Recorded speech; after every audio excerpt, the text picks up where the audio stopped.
les produits laitiers, le lait, les yaourts. Les yaourts, c'est très intéressant, ainsi que le fromage notamment parce qu'il y a des probiotiques. On voit pas pour quelles raisons des probiotiques qu'on donne par ailleurs en gélule à nos patients. Ces mêmes bactéries qui sont dans les produits laitiers ne seraient pas bons puisqu'on sait qu'il n'y a pas d'antibiotiques dans les produits laitiers. AVS avec Philippe Robichon. AVS pour à votre santé. Bonjour, bienvenue, le docteur William Bérébi est avec nous. Bonjour doc. Bonjour Philippe.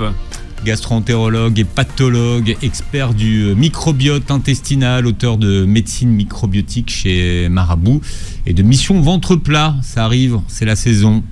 Absolument. Bon, ambassadeur du French Gut. Oui, c'est vrai.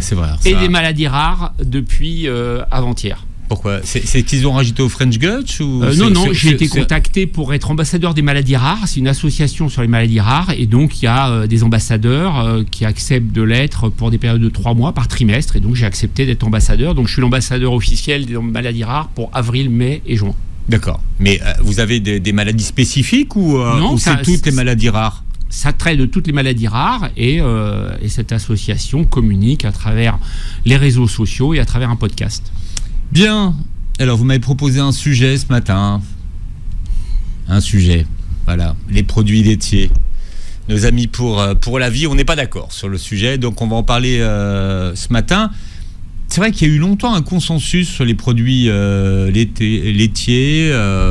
Voilà, il fallait en manger parce que c'était bon pour la santé, c'était bon pour les os, c'était bon pour le calcium. Et puis, depuis, on va dire, 25-30 ans, eh bien, il y a des polémiques sur la consommation de produits laitiers. Et on a accusé les lobbies du lait, notamment, de véhiculer des messages et des allégations santé qui seraient fausses.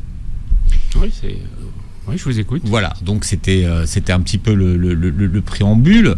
Alors déjà, quand on parle de produits laitiers, en matière de santé, on parle de quels produits ? Alors avant toute chose, je veux vous dire que je parle ici en toute indépendance d'abord, que j'ai aucun conflit d'intérêt avec l'industrie agroalimentaire, l'industrie du lait, les laboratoires, et que ce que je vais vous indiquer ici, qui se base sur des données récentes, car effectivement, comme vous l'avez dit, 25-30 ans, c'est très vieux, et en fait, ces idées fausses continuent à circuler sur les produits laitiers, alors qu'on a des données extrêmement récentes qui sont totalement contradictoires avec ça, notamment sur le microbiote, les cancers, etc. Donc ça, c'est une chose. Et deuxième point, si vous voulez, c'est que moi, je parle sous l'angle médical. Je ne vais pas dire à quelqu'un, prenez des produits laitiers ou n'en prenez pas. Chacun est libre de faire ce qu'il veut. Si quelqu'un ne veut pas en consommer parce qu'il ne veut pas manger de produits animaux, il n'en consomme pas, c'est son choix. Moi, je ne me place pas du tout sous l'angle dogmatique ou sous l'angle de l'injonction, mais uniquement sous l'angle de l'information médicale validée. Alors, pour répondre à votre question... Donc non, mais c'est clair. il ne faut pas être plus clair. En toute indépendance. Exactement. Bien. Alors, pour ce qui concerne maintenant un produit laitier en matière de santé, où commence le produit laitier ? Alors, c'est important de bien savoir ce qu'est un produit laitier. Alors, dans les produits laitiers, vous avez le lait, bien sûr, vous avez les fromages et vous avez les yaourts. Le lait sous quelle que soit sa forme et les yaourts quelle que soit leur forme. Par contre... Alors non, le lait pas quelle que soit sa forme. Si, vous pouvez avoir du lait, il peut être cru, il peut être pasteurisé, il peut être stérilisé, c'est du lait. Ça reste du lait. Oui, mais si je vous parle de lait de soja ou de lait... c'est pas du lait. Ces boissons-là, c'est des boissons végétales. Le libellé lait, soyons précis, le libellé lait n'est autorisé que pour les produits animaux, donc vaches, brebis, chèvres, et il y a une seule exception végétale qui est tolérée, c'est le lait de coco, parce que historiquement, le lait de coco existe depuis très très longtemps.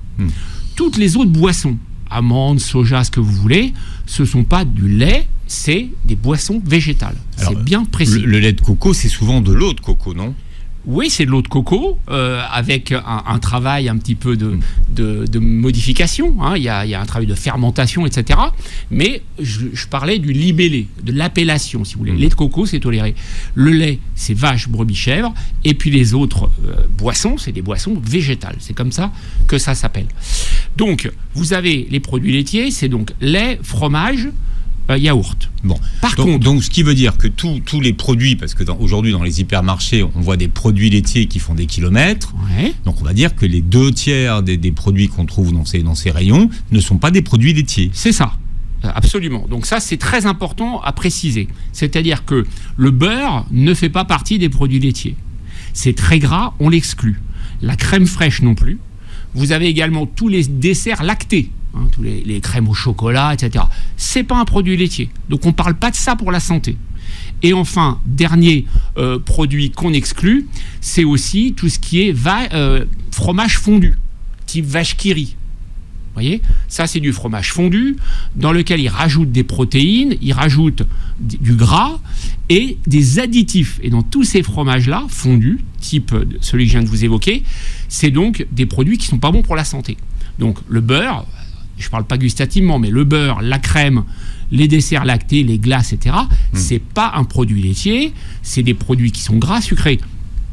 Et en tout cas très gras, et donc on ne parle pas de ça aujourd'hui, c'est pas ça dont je vous parle. Yaourt aux fruits, petit suisse aux fruits. Alors non, ça c'est pas bon non plus. Quand on parle de yaourt... Non, mais est-ce que ce sont des produits laitiers ? Alors, c'est des produits laitiers, mais puisque c'est un yaourt, mais ils ajoutent dedans des extraits de fruits et des additifs. Donc ça en fait un aliment ultra transformé, ce qui n'est pas bon du tout pour le microbiote intestinal. Donc quand je parle de yaourt et des bénéfices pour la santé des yaourts, ce sont les yaourts nature. Alors ça peut être le yaourt grec, le yaourt nature classique, etc. Voilà. Mais pas avec des fruits, puisqu'il y a des additifs, il y a des colorants, il y a des émulsifiants, etc. Est-ce qu'on peut dire aujourd'hui, alors je pose délibérément la question, que le lait est vraiment une boisson saine ? Oui, absolument. Absolument. On a plein d'informations, si vous voulez, récentes sur le sujet, puisqu'il y a eu effectivement 2 décennies, on va dire, où il y a eu le contrepoids des informations et des connaissances de ce que pensaient les gens avant. Alors aujourd'hui, on a des données très précises. Par exemple, prenons l'exemple du cancer, puisqu'il y a beaucoup de débats là-dessus. Alors, dans le cancer du côlon, et là, c'est pas moi qui le dis, si vous voulez, c'est le Centre international de recherche sur le cancer, donc des organismes totalement indépendants et on ne peut plus sérieux. Il y a en France, je dis bien en France, sur la population de plus de 30 ans ou plus, on a 850 cas de cancer liés, de cancer du côlon ou du rectum, liés à une consommation de produits laitiers inférieure à la recommandation. La recommandation, c'est 2 produits laitiers par jour. Eh bien, quand vous consommez moins de 2 produits laitiers par jour, donc 1 ou 0, vous avez un risque plus élevé de cancer du côlon et du rectum. Donc c'est quand même extrêmement important à savoir. Les recommandations, c'est 2 produits laitiers. Ça veut dire quoi ? Ça veut dire que c'est une portion de fromage, alors c'est 40 grammes, parce que le fromage c'est relativement calorique, c'est un yaourt nature ou un verre de lait. Voilà les 3 équivalences, si vous voulez, reconnues. Et donc, vous prenez 2 dans ces 3-là sur l'ensemble de la journée. Alors en France, si vous voulez, il y a un vrai problème.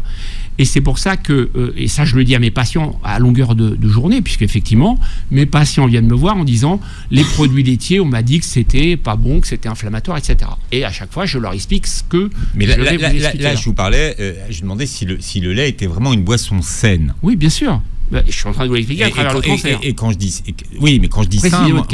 alors sain, c'est... est-ce qu'on est certain qu'il n'y a pas d'antibiotiques dans le lait ? Bien sûr. Alors, on en est certain, puisque ça, c'est un décret du ministère de l'Agriculture. Alors, je voulais amener, parce que faisons bien les choses tant qu'à faire. Non, parce que comme je suis un peu sceptique, je vous remercie de me l'avoir apporté. Mais vous en avez parfaitement le droit. Et moi, je suis en droit de vous apporter la contradiction. Donc, ministère de l'Agriculture, vous voyez, donc ça date du 2 juin 2022, donc c'est relativement récent. Ce qui explique peut-être que des diséphos circulent antérieurement à cela. Destruction du lait. Dès qu'un résultat positif est obtenu sur un test de dépistage de l'échantillon citerne, le lait de la citerne est déclaré non conforme et est détruit selon les procédures définies par les autorités. Ce qui veut dire en clair que, en fait, les citernes, aujourd'hui, on parle d'aujourd'hui, on parle en France, pas aux États-Unis, parce qu'aux États-Unis, ça n'existe pas, ce décret. La citerne arrive. Il y a une détection avec des systèmes de détection, des kits spéciaux pour détecter la présence de traces d'antibiotiques dans la citerne. Et s'il y en a, la citerne entière est détruite. C'est un décret de la République française. Voilà. Donc si vous voulez, déjà, première chose, cette idée fausse circule. Moi, je l'ai entendue comme tout le monde il y a un certain nombre d'années. Ça fait un certain nombre d'années, enfin, depuis 4-5 ans que j'étudie le sujet. Et en fait, j'ai été vérifié tout simplement, est-ce que c'est vrai ou pas ? puisque moi je consomme du lait, donc je veux savoir s'il y a des antibiotiques dans le lait. La réponse est non. Voilà. Pas d'antibiotiques dans le lait. Alors, un point, si vous permettez, c'est qu'aujourd'hui, on a les datas, si vous voulez. On sait ce qui est consommé par les Français. Alors, ce qui est intéressant, c'est que les 2 produits laitiers par jour, et quand je dis 2, ça veut dire pas 3 ou 4. Ça, c'est important aussi. 2 produits laitiers par jour, c'est suivi que par 28% des Français. C'est-à-dire, en gros, une personne sur 4. Donc, c'est très peu. Et ça, c'est un peu l'héritage de tout ça, des antibiotiques, etc. Et il y a près de 40%, très exactement 38% de personnes qui ne consomment aucun produit laitier. Ça, c'est les données, si vous voulez, publiées, que tout le monde peut aller vérifier. Ce qui veut dire, et on va le développer si vous voulez après, c'est qu'aujourd'hui, les produits laitiers, le lait, les yaourts c'est très intéressant, ainsi que le fromage notamment parce qu'il y a des probiotiques. Vous savez que je suis un expert du sujet, et on a des probiotiques, donc des bactéries bénéfiques, des bifidobactéries, des lactobacilles, dans les yaourts, dans les fromages également, et il y en a aussi un peu dans le lait. Donc en fait, ces bactéries, elles sont bénéfiques, on le sait, c'est parfaitement démontré dans les travaux de recherche. C'est bénéfique pour le microbiote, et comme le microbiote, c'est le patron du corps humain, on ne voit pas pour quelle raison des probiotiques qu'on donne par ailleurs en gélule, que je donne et qu'on donne par ailleurs en gélule à nos patients, ces mêmes bactéries, bifidobactéries et lactobacilles qui sont dans les produits laitiers, ne seraient pas bons, puisqu'on sait qu'il n'y a pas d'antibiotiques dans les produits laitiers. Vous voyez déjà comment les choses, la réalité des choses, c'est juste la réalité des choses. Donc peu de gens consomment des produits laitiers, il y a l'impact de tout ce que vous avez évoqué au début, et moi, si vous voulez, mon rôle, encore une fois, je me base uniquement sous l'angle de la santé, et des travaux de recherche que j'effectue à travers les publications, et je regarde ce qui est vrai, ce qui est faux. Et voilà, je suis là pour vous en communiquer la substance aujourd'hui. Voilà, on parle des produits laitiers, de la santé avec le docteur William Bérébi. Vous nous parliez du cancer avant la coupure publicitaire, docteur Bérébi. Mais quel lien on peut faire entre la consommation de produits laitiers et la survenue des cancers ? Alors justement, la relation est inverse, c'est-à-dire que plus vous mangez des produits laitiers, plus ça diminue certains cancers. Donc vous avez 2 cancers les plus importants, si je puis dire, le cancer du sein et le cancer du côlon. Cancer du sein, on a des datas absolument colossales sur 1 million de personnes. Ça regroupe 18 méta-analyses, donc c'est-à-dire un regroupement de toutes les études qui ont été faites sur le sujet. Et donc on s'est aperçu que le cancer du sein, à partir de 2 bols, de grands verres, si vous voulez, 2 tasses de lait, le cancer du sein diminuait de 17% chez ces femmes. D'accord ? Et donc c'est énorme. Et plus elle en consomme, plus ça diminue. Si c'est une seule tasse, c'est 5% seulement de baisse. Alors, pourquoi ? Alors c'est vrai pour le cancer du côlon aussi, on a une autre étude de méta-analyse avec 542 000 personnes, et là on a une baisse de 14% du risque de cancer du côlon. Donc c'est absolument très très significatif. Alors ce qui est intéressant de savoir, c'est que vous avez le calcium. Le calcium, c'est une substance qui est anticancéreuse. Alors vous allez me dire, mais pourquoi on ne prendrait pas du calcium végétal ? Puisque vous en trouvez dans les légumes verts, par exemple, ou dans certaines eaux. En fait, le calcium a un effet anticancéreux, mais le calcium d'origine animale laitier a un effet beaucoup plus puissant sur la tumeur que le calcium non animal. C'est-à-dire que si je bois une eau riche en calcium, je n'aurai pas le même résultat qu'avec des produits laitiers ? Exactement. Ça, c'est très important à comprendre. C'est ce qu'on appelle la matrice laitière. Et vous avez aussi l'autre explication, c'est que dans les produits laitiers, vous allez avoir certains acides gras, comme l'acide linoléique qui est antitumoral. Vous allez avoir de la lactoferrine. La lactoferrine, c'est une protéine anticancéreuse. Et vous allez avoir des bactéries probiotiques, bactéries lactiques, qui ont également un effet antitumoral. Donc en fait, c'est pour ça qu'il est très important de comprendre que c'est pas parce que vous prenez la même quantité de calcium d'une autre origine que vous aurez le même effet qu'avec le calcium du lait. Ça, c'est une subtilité qui est non négligeable. Et on sait que ça va commencer, l'effet va être significatif à 200 mg de calcium. Donc c'est l'équivalent d'un grand verre de lait ou de 2 yaourts, par exemple. Donc voilà les données, si vous voulez. Et ce que je vous dis là, si vous voulez, tout le monde peut aller taper sur son moteur de recherche et allez le vérifier. C'est tout à fait ouvert et je vous laisserai d'ailleurs... Oui, mais enfin, si on tape produits laitiers santé, on ne trouvera pas que ça. Ah bah non, parce que vous n'avez pas creusé assez. Parce qu'il faut aller sur les publications, il faut aller cancer, du côlon, produits laitiers. Alors ça a été repris d'ailleurs, ces données qui datent d'un an ou deux, récemment elles ont été publiées dans les magazines grand public, type Santé Magazine ou Top Santé. Ces données sur l'effet préventif des produits laitiers. Alors ça m'a fait plaisir si vous voulez, parce que moi encore une fois je suis là pour donner des clés aux gens pour aller mieux et pour être en bonne santé.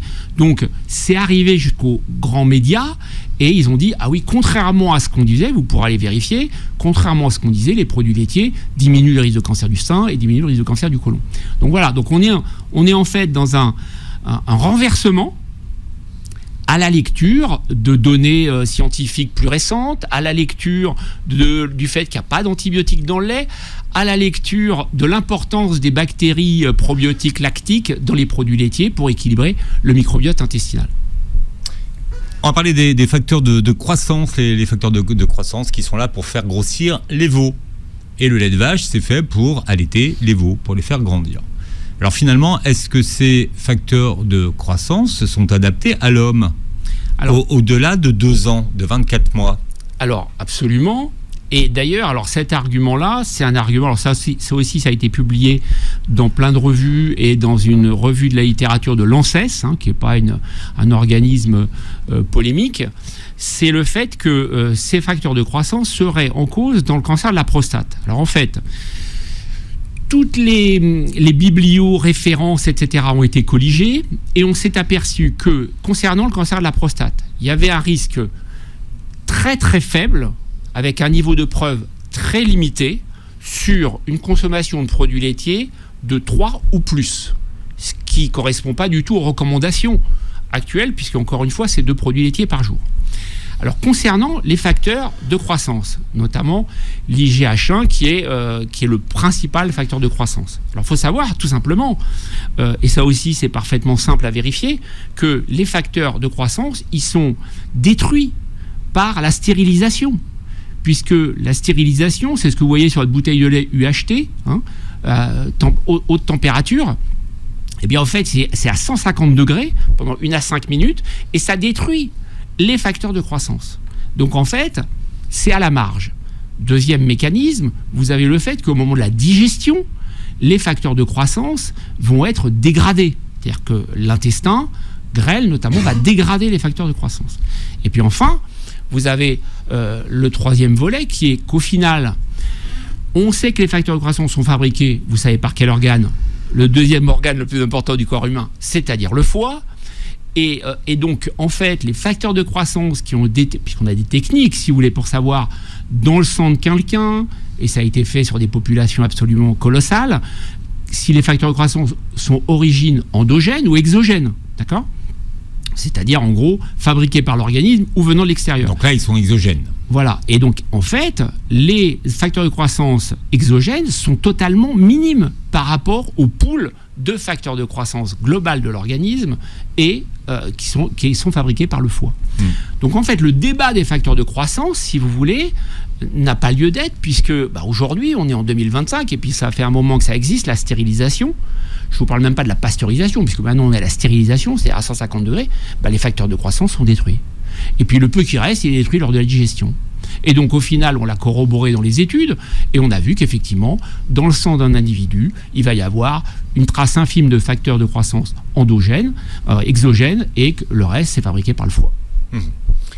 Donc, ce qui veut dire que les facteurs de croissance, si je vous comprends bien, n'ont pas d'impact sur notre organisme. Absolument, c'est exactement ce que je suis en train de vous dire. Il peut rester à la marge dans la prostate où il persiste un tout petit doute sur les gros consommateurs de produits laitiers, c'est-à-dire 3, 4, 5 produits laitiers par jour. Et là, point d'interrogation. Mais sinon, il n'y en a plus. Donc en fait, ce débat qui consiste à dire les facteurs de croissance, oui, il y en a dans le lait, il y en a dans le lait de la vache, mais c'est pas ça qu'on boit. Ce qu'on boit, il est passé par une stérilisation à 150 degrés et ensuite on l'a digéré. Donc en fait, c'est totalement un faux débat. très popularisé par les réseaux sociaux, l'alimentation anti-inflammatoire. Et on entend dit souvent que quand on veut supprimer l'inflammation, eh bien on commence par supprimer le gluten et les produits laitiers.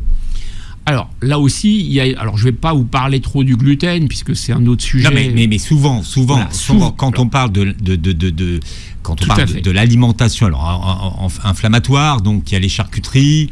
Bien sûr. Il y a le gluten et il y a les produits laitiers. Bon. En fait, en réalité, dans ces recommandations-là, qui sont fausses, encore une fois, je le redis, tout est mélangé, en fait.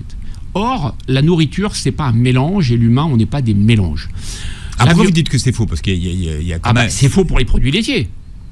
Je vous réponds pour les produits laitiers, puisqu'on est là pour parler de ça. Je ne vous parle pas de la viande rouge. La viande rouge, on sait que c'est 400 grammes par semaine maximum. La charcuterie, on sait que c'est pas spécialement bon, c'est même pas très bon si on en consomme beaucoup, puisque c'est que 150 grammes par semaine. Hein. Et encore, on fait ce qu'on veut. Concernant la viande rouge, si on n'en mange pas, moi ça me choque pas, si vous voulez. Chacun fait ce qu'il veut, encore une fois. Mais les produits laitiers, ça me choque. Parce que les produits laitiers, ils ont un vrai effet bénéfique pour la santé. On a beaucoup parlé aussi, ça fait grossir. Alors là aussi, c'est l'inverse. Et c'est vérifiable. Les produits laitiers à partir de 200 grammes, c'est-à-dire un grand verre de lait ou un yaourt 3/4, disons 2 yaourts, ça diminue de 25% le risque d'obésité. C'est-à-dire que les produits laitiers diminuent le risque d'obésité. Alors, sur l'inflammation, et c'est vrai pour le diabète aussi. Sur l'inflammation, type 2. Qu'est-ce qui permet de dire que finalement les produits laitiers ne sont pas, sont pas inflammatoires pour l'organisme? Pour la bonne et simple raison que dans certaines maladies inflammatoires, par exemple les maladies inflammatoires intestinales chroniques, les produits laitiers, ils améliorent les patients. Dans l'endométriose, maladie inflammatoire par excellence, dans laquelle on entend des gens donner de fausses informations, alors qu'on sait, vous allez sur l'association de l'endométriose et sur les recommandations françaises, et vous verrez que les produits laitiers sont recommandés. Donc en fait, dans les maladies inflammatoires, les produits laitiers améliorent les patients. C'est démontré par A plus B. Et donc en fait, les gens qui véhiculent ça, si vous voulez, il faut bien avoir les choses à l'esprit. Ils véhiculent ça par une méconnaissance du sujet. Et ils confondent l'inflammation et l'intolérance au lactose. Et ce sont deux sujets totalement différents. L'intolérance au lactose, c'est des personnes qui ont un déficit en lactase, donc de l'enzyme, et ils métabolisent pas bien, donc le lactose. Donc le lactose, c'est le sucre du lait. Exactement. Donc de ce fait, ils vont avoir des problèmes digestifs sans gravité, ils vont être ballonnés, ils peuvent avoir un petit peu de diarrhée, etc. Donc les personnes intolérantes au lactose, rien de plus simple. Qu'est-ce qu'il faut faire? Plutôt que de leur dire allez prendre des boissons végétales qui n'ont aucun intérêt pour la santé, il faut les orienter, c'est ce que je dis à mes patients tous les jours, vers le lait sans lactose, puisque le lait de vache sans lactose existe, vous pouvez l'acheter au supermarché, et vers les fromages à pâte dure, par exemple, type comté mental, où il n'y a pas de lactose. Les fromages très affinés également, comme le camembert, le brie ou le reblochon, le taux de lactose diminue au fur et à mesure du temps, et quand vous avez un fromage affiné de plusieurs mois, il n'y a plus de lactose non plus. Donc pourquoi, lorsqu'on est intolérant au lactose, et c'est là la confusion, si vous voulez, entre inflammation et intolérance au lactose. L'intolérance au lactose, elle existe. C'est même, alors selon les zones, dans le sud ou dans le nord de la France, c'est pas pareil, ça va entre 5-10% et jusqu'à 40%. Quand vous êtes intolérant, n'arrêtez pas les produits laitiers. Allez vers des produits laitiers que vous tolérez, vous garderez le bénéfice santé des produits laitiers, et vous n'aurez pas de symptômes digestifs. Alors on parle des produits laitiers de la santé ce matin avec le docteur William Bérébi, avec plusieurs discours qui se confrontent, on va dire, sur les produits laitiers. Depuis quelques années, le lait de vache est décrié, les produits laitiers sont de plus en plus boudés par les consommateurs, mais paradoxalement, et c'est bien dommage. Paradoxalement, les rayons des produits frais augmentent dans les hypermarchés. Alors je ne sais pas si c'est si boudé que ça. Tout ce qui est crème glacée, etc. Ça n'a rien à voir. Non, mais les crèmes dessert aussi. Oui, crème dessert, bien sûr. Mais ça, c'est pas des produits laitiers, encore une fois. Faut pas les considérer comme des produits laitiers en vous disant je vais prendre des crèmes dessert et je vais avoir mon apport de produits laitiers. Pas du tout. C'est yaourt nature, lait, fromage. Point. Que ce soit à pâte sèche ou à pâte molle, à pâte dure ou à pâte molle. Peu importe. Si vous n'êtes pas intolérant, tous les produits laitiers sont possibles. Si vous êtes intolérant au lactose, à ce moment-là, vous allez vers le lait sans lactose et vers les fromages à pâte dure. En France, on estime que 30 à 50% des adultes seraient justement intolérants au lactose. Ça me paraît beaucoup. Qu'est-ce que vous faites comme différence entre une intolérance et une allergie ? Alors, effectivement, c'est très. Alors, ça aussi, c'est un grand sujet de confusion. L'intolérance au lactose, c'est un déficit en lactase qui est une enzyme. Au départ, ce qu'il faut pour digérer le lactose. C'est ça. Donc ça veut dire qu'on n'a pas suffisamment de lactase pour digérer le lactose. Alors, là, c'est très important à comprendre. C'est qu'on vient au monde avec un certain pool de cette enzyme. Avec les années, on va perdre de puissance et de quantité de cette enzyme. C'est pour ça que l'intolérance au lactose, elle survient plutôt âgée, vers 30, 40, 50, 60 ans. Parce qu'en plus, il y a des épisodes de la vie qui vont faire que, par exemple, si vous avez une gastro-entérite, si vous avez une infection par la Covid-19, qui est un virus, je vous le rappelle, qui va dans les poumons mais aussi dans l'intestin, et on sait que ça va impacter donc la capacité de l'organisme en lactase, et donc le patient peut devenir intolérant au lactose à 40 ou 50 ans, alors qu'avant, il le tolérait très bien. Voilà pourquoi il y a plus de déficit qu'avant, et que c'est plus lorsqu'on est âgé. Alors il y a un grand gradient, si vous voulez, entre le nord et le sud. Dans le sud de la France, c'est plutôt 5 à 10%, et dans le nord, c'est plutôt 40% pour des raisons génétiques. Bon. Alors maintenant, l'allergie aux protéines du lait de vache, puisque c'est ça dont vous parlez, ça n'a rien à voir.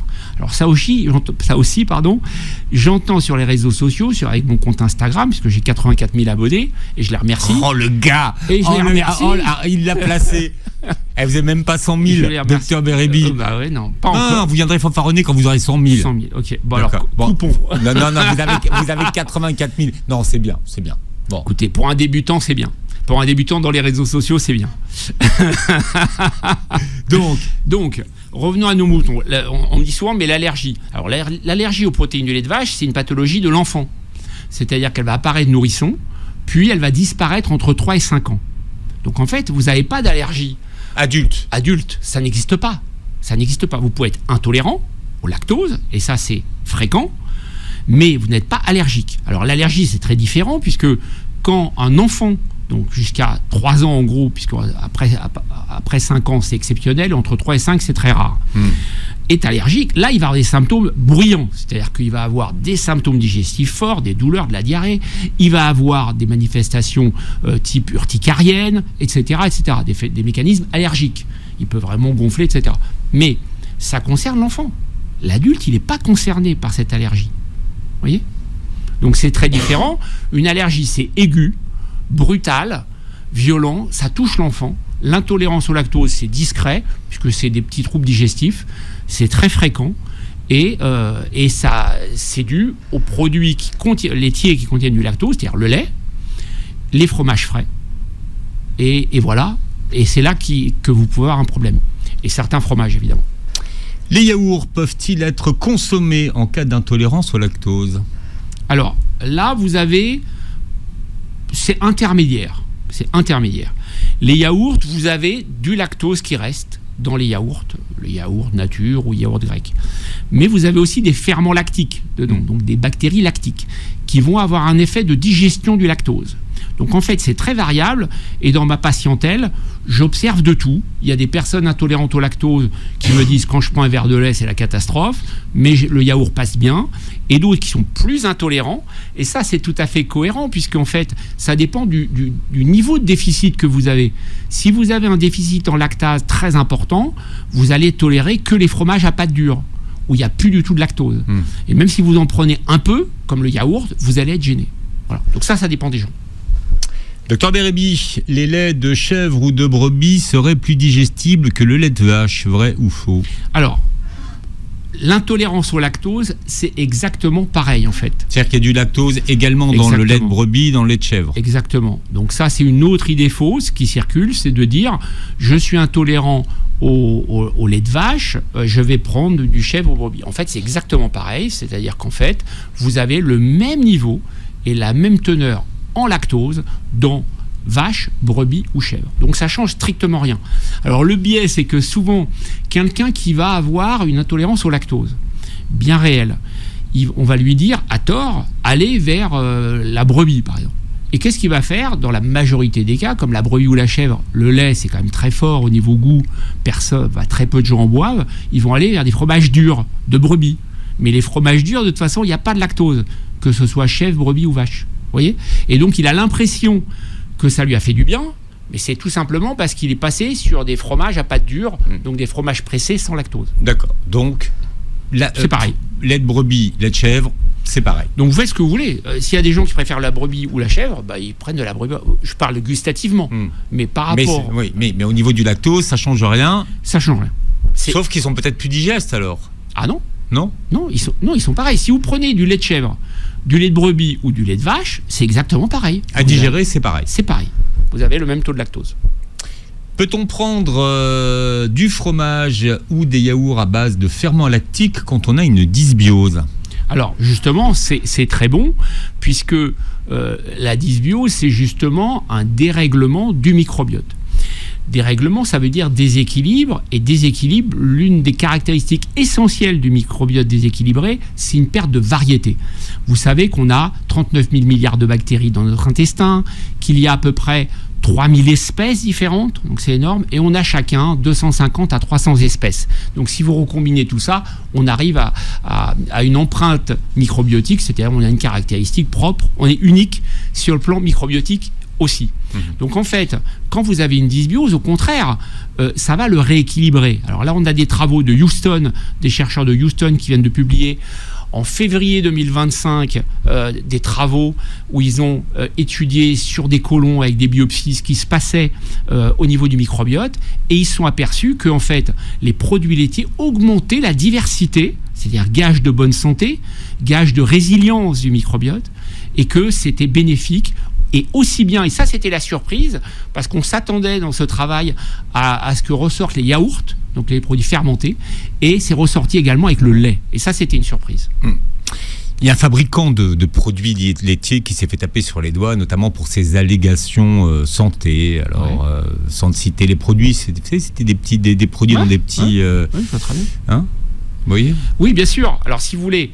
Alors, à base de bifidus actif, voilà. Bon, tout à fait. Bon, bien. Bref. Alors, est-ce que ces allégations santé étaient fondées, et quel est l'intérêt pour notre microbiote, parce qu'il parlait des bonnes bactéries bien avant que ce soit la mode du microbiote. Bien sûr, oui, ça a 15 ans, 20 ans. 20 ans, facilement. Donc, est-ce que ça a un intérêt santé finalement pour le microbiote ? Oui. Alors, il faut bien comprendre les choses. Comme je l'ai indiqué, les probiotiques alimentaires, alors c'est vrai pour le kéfir de lait ou de fruits, le kombucha, les légumes fermentés, etc. Vous apportez des bactéries bénéfiques alimentaires. Et il y en a beaucoup dans le yaourt, d'accord ? Il y a des yaourts enrichis, effectivement, avec... Alors, c'est marqué d'ailleurs maintenant, parce qu'avant, il n'y avait pas la quantité. Vous m'aviez interrogé il y a quelques années, et je vous avais dit, on ne sait pas ce qu'il y a dedans. Et bon, maintenant, c'est marqué, c'est 10 milliards. 10 milliards de bactéries par yaourt.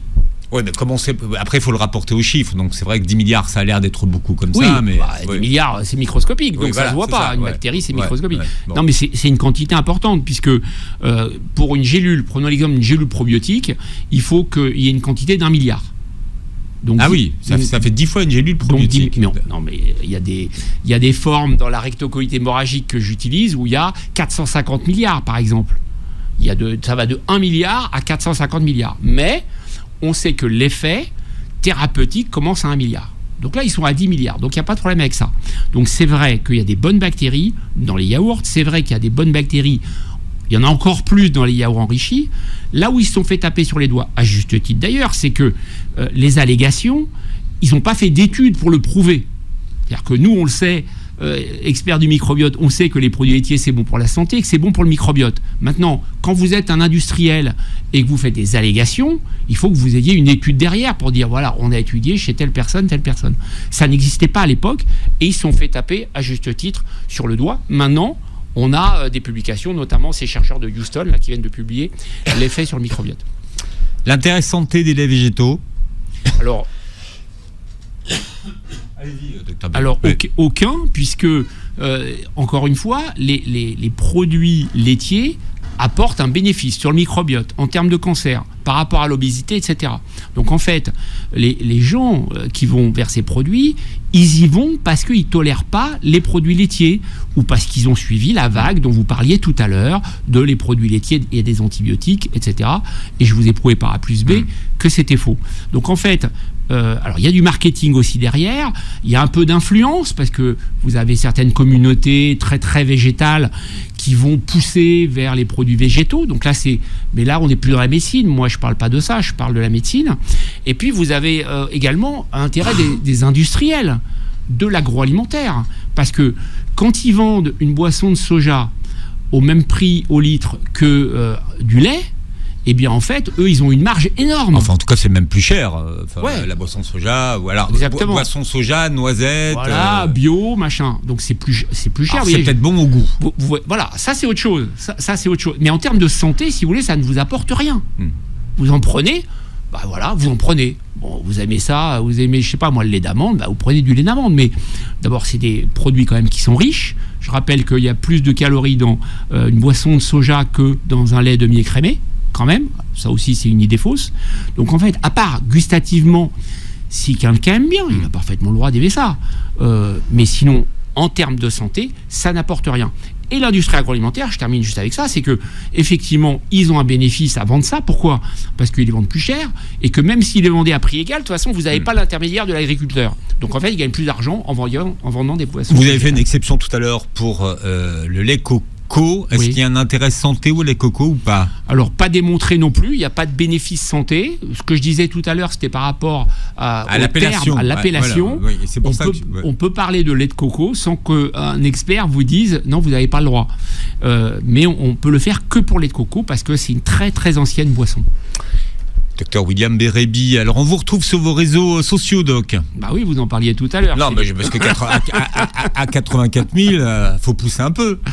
Écoutez, je fais ce que je peux. Je fais pas que ça parce que. Non, je vous taquine, mais c'est bien. 84 000. Je soigne mes patients en priorité et puis les réseaux sociaux, ça prend quand même du temps.